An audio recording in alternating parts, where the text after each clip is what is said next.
Someone requested I teach you all how to crochet cute pet bow ties, and the best part is you don't need to make them for your size pet because the tie that you're going to put around your bow tie can fit any collar. So just put a collar on your pet and this will fit any size neck. So the materials you're going to need: 2 colors of a worsted weight yarn. I'm using this camel color for the bow tie itself, and then this white for the strap that you're gonna attach to your pet's collar. And you'll also need a 5mm crochet hook.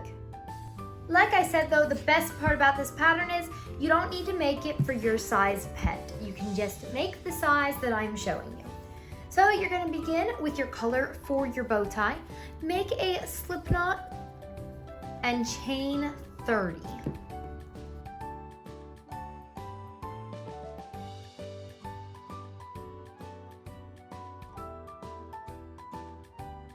Now you're going to begin in the second chain from your hook and you're going to put a single crochet.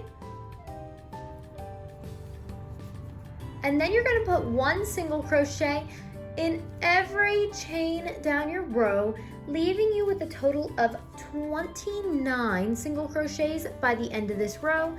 And I forgot to mention, this pattern is just worked up in single crochets, and you also need to know chaining and slip stitches. But other than that, it is a very easy pattern.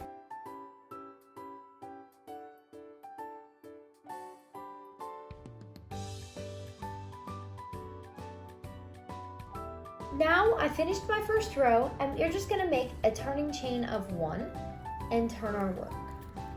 Now for the next 4 rows, you're just going to make 1 single crochet in every stitch. So I'm going to repeat the same thing for 4 rows, just 1 single crochet in each stitch, giving you a total of 5 rows. My 5 rows are complete. And now all you're gonna do is chain 1. And you're gonna figure out which side you want to be the front of your bow tie and which one you want to be the back. So that is personal preference. I like mine where the chain looks a little less sloppy, so this is going to be my front.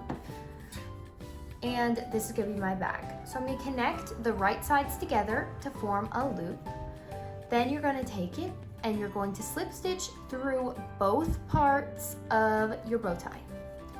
So just add, so you have 5 rows, so you're just gonna put 1 slip stitch in every row. Make sure you pick up both pieces, because if you don't pick up both pieces, you're going to have holes in your bow tie and it's not gonna look right. So just slip stitch across.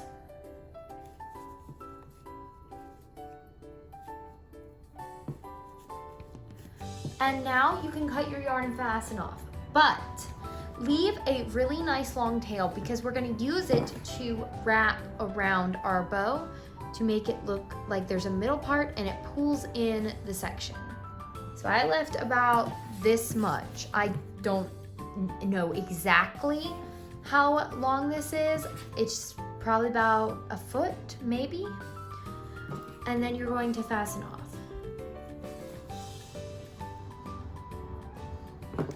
Then I'm gonna flip my bow so that my right side is facing.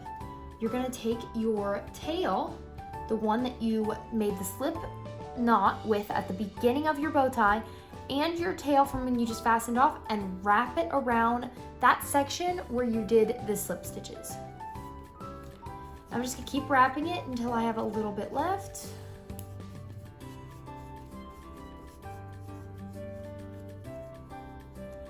And then I'm going to take the tail, and I'm just gonna take my crochet hook for now and just slip that tail through. I'll probably go ahead and weave that in later, but for now that holds.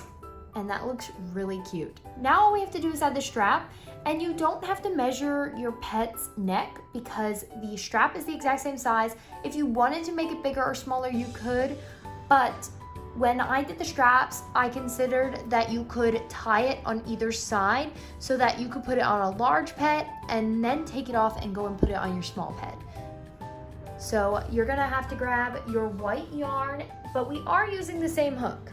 And also, I suppose if you wanted to, you could use the same color you used for your bow tie and do the straps, but I like it when there's a contrasting color. It really helps make the bow tie stand out.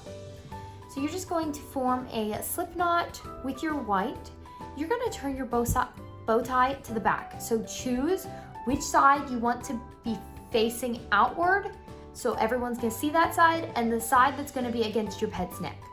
I like this side better, so I'm gonna go find my back, and then we're going to pull. So now you have these two loops because you wrap this around, and you're going to pick up this loop and stick your hook through it right before the wraparound.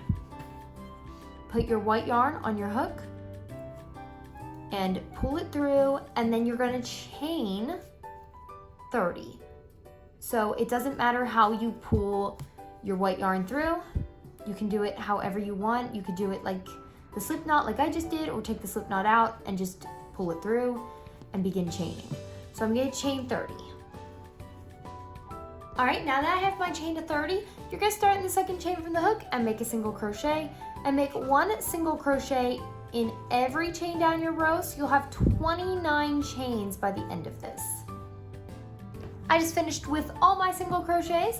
Now you're going to face it towards the back again, and instead of fastening off your yarn and reattaching it, all you're gonna do is chain 1 and go to the other side of your bow tie and just connect it in with a slip stitch. And then you're gonna chain 30 and do the exact same thing. So you're gonna put 1 single crochet in every chain down your row, then you can cut your yarn and fasten off. And that is the end of the bow tie pattern. Now all you have to do is weave in your ends. I hope you enjoyed this tutorial, and if you liked this video, please consider liking this video, commenting, and subscribing, and I'll see you on the next one.